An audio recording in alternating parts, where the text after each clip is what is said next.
Pemerintah Provinsi Maluku telah mengalokasikan anggaran yang besar untuk memperbaiki rumah dinas gubernur di Mangga II. Namun proyek tersebut belum selesai hingga saat ini.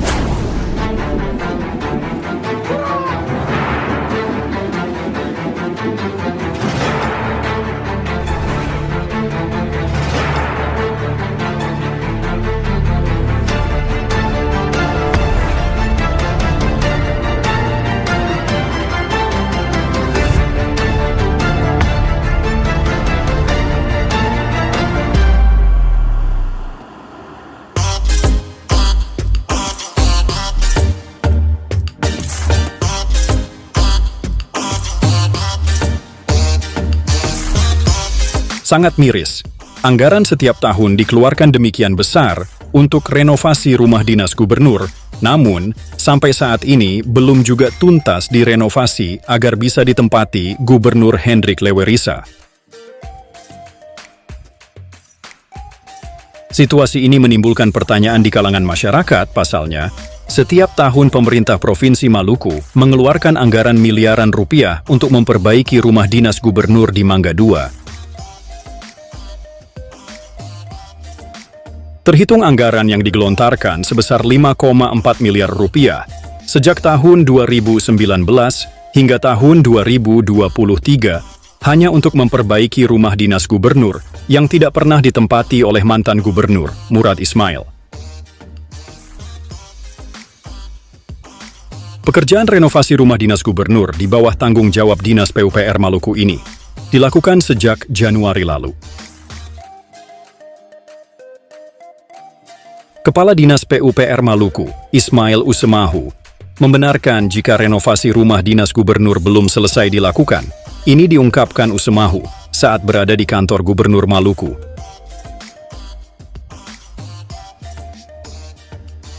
Usemahu mengatakan, pekerjaan renovasi rumah dinas gubernur memang belum siap. Pekerjaan fisik sudah 80%. Soalnya, soro-soro, rayap sudah naik, ungkapnya. Kendati begitu, Usemahu enggan mengungkapkan besaran anggaran yang digelontorkan untuk rehabilitasi rumah dinas gubernur yang sedang dilakukan itu. Dikutip dari siwalima.com mengungkapkan, jika pemerintah Provinsi Maluku di tahun 2025 ini telah menggelontorkan anggaran sebesar 3,9 miliar rupiah untuk rehab rumah dinas gubernur, namun informasinya, uang rehab sebesar itu belum cukup juga. Ungkap sumber yang meminta namanya tidak dipublis. Anggaran tersebut difokuskan pada pengendara kediaman, garasi, dan air bersih, sementara beberapa tempat yang lain masih belum disentuh. Informasinya, Dinas PUPR masih usul tambahan anggaran juga, ujar sumber yang dikutip oleh siwalima.com. Kondisi rumah dinas gubernur yang rusak parah pasca gempa Maluku pada tahun 2019 lalu berbanding terbalik dengan anggaran yang telah digelontorkan pemerintah provinsi sejak tahun 2019 sampai 2023. Sejak tahun 2019 lalu, Dinas PUPR telah melakukan tender proyek 1,8 miliar rupiah untuk renovasi rumah dinas gubernur. Selanjutnya pada tahun 2020, Pemprov menggelontorkan anggaran untuk pembangunan pagar rumah dinas sementara gubernur oleh Dinas PUPR sebesar Rp384,439.931 oleh CV Amalia Pratama. Ada juga lelang paket perencanaan pembangunan rumah dinas gubernur oleh Dinas PUPR, kemudian tender pengadaan perlengkapan rumah dinas gubernur Maluku oleh Sekretariat Daerah.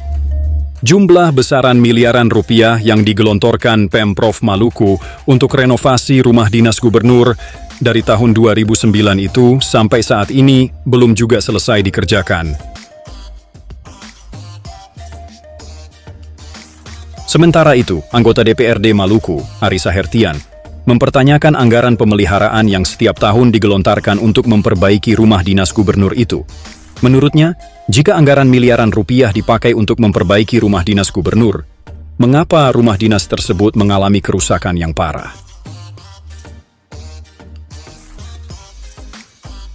Karena itu, Sahertian meminta aparat penegak hukum mengusut uang rakyat yang dipakai untuk memperbaiki rumah dinas gubernur di Mangga II, yang pada kenyataannya rumah dinas tersebut tidak pernah ditempati mantan gubernur, Murad Ismail, selama menjabat gubernur. Ari Sahertian mengungkapkan, jika berbicara mengenai penggunaan anggaran miliaran rupiah itu, maka mestinya renovasi rumah dinas gubernur sudah selesai dan masih menyisakan anggaran, bukan mandek pekerjaan renovasi tersebut. Untuk itu, Sahertian meminta aparat penegak hukum untuk mengusut dan bila perlu, dilakukan audit terkait penyerapan anggaran renovasi rumah dinas gubernur Maluku itu. Siapapun yang terlibat dalam proyek rehabilitasi ini mesti diperiksa jika melanggar hukum. Tidak ada satu orang pun yang kebal hukum termasuk kontraktor yang menangani proyek rehabilitasi rumah dinas gubernur, tegas Ari. Dikatakan mestinya pekerjaan rehabilitasi itu tidak lagi dibicarakan kapan selesai. Anggaran sudah dicairkan sebelumnya, berarti fisik mesti 100%. Karena itu, kita kasih kesempatan bagi OPD terkait untuk menyelesaikan. Mekanisme kerja itu proyek tuntas anggaran masih tersedia.